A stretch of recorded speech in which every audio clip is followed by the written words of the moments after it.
छत्रपती शिवाजी महाराज आणि टिपू सुलतान यांच्या संदर्भातील वक्तव्यावर काँग्रेसचे प्रदेशाध्यक्ष हर्षवर्धन सपकाळ यांचा खुलासा. आपल्या वक्तव्याचा विपर्यास करत भाजपनं चुकीचा समज निर्माण केल्याचा आरोप करत शिवप्रेमींप्रती व्यक्त केली दिलगिरी.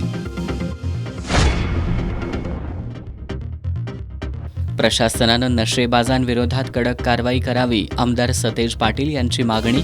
आमदार सतेज पाटील यांनी नशेबाजांनी केलेल्या हल्ल्यात जखमी झालेल्या पाटील बंधूंची केली विचारपूस.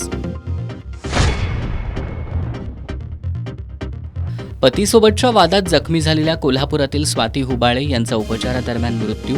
पती गणेश हुबाळेनं घरगुती वादातून पत्नीचा गळा आवळल्याची दिली कबुली.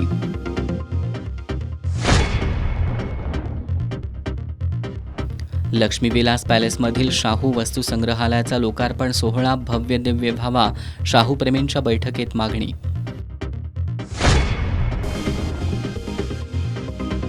आणि कोल्हापूर महानगरपालिकेच्या स्वीकृत सदस्यपदासाठी महायुतीकडून 5 तर महाविकास आघाडीकडून 3 उमेदवारी अर्ज दाखल.